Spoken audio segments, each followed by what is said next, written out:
Let's set the stakes. Not all black holes are equal. A stellar mass black hole, the collapsed corpse of a dead star, packs several times the sun's mass into a point smaller than an atom, with an event horizon only a few kilometers across. A supermassive black hole, like the one at our galaxy's center, holds millions of solar masses behind a horizon millions of kilometers wide. That size difference changes everything about how you die. Say you're falling feet first into the stellar mass one. Gravity isn't uniform, it pulls harder on whatever's closer. Your feet, near the black hole, get yanked more violently than your head. This difference is called tidal force, the same effect that raises Earth's oceans, just cranked up by a factor of trillions. For a one solar mass black hole, the tidal acceleration between your head and feet at the horizon works out to roughly 19.6 billion meters per second squared.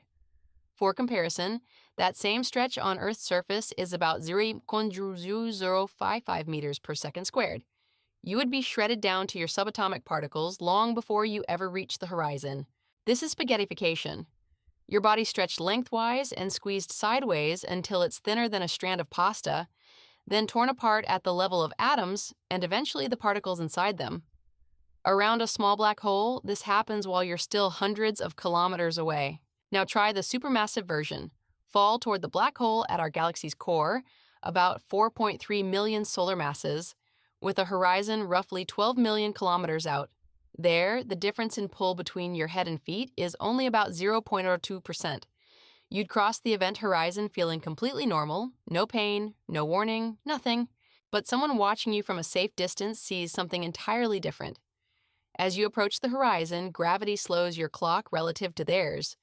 Your light gets stretched to longer, redder wavelengths, and you appear to move slower and slower, fading and dimming until you seem to freeze forever just outside the boundary. That frozen image is an illusion of geometry, not reality. From your own perspective, falling, your clock ticks completely normally.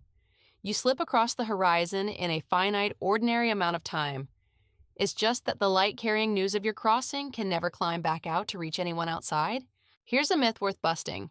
It's often said you'd see the entire future of the universe flash before you as you fall in. You wouldn't.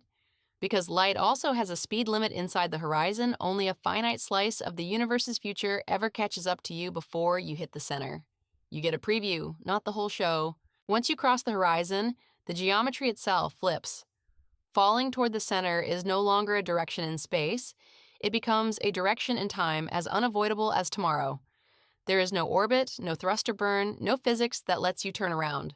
The clock to oblivion depends on the hole. Fall into a black hole a few times the sun's mass, and you'd have roughly tens of microseconds from horizon to singularity. Fall into the supermassive giant at our galaxy's center, and you'd have just over a minute. For the largest known supermassive black holes, it stretches to days. But in every single case, tidal forces spike sharply near the end, and the outcome is the same: spaghettified into a stream of particles, crushed into a region where our physics simply runs out of answers.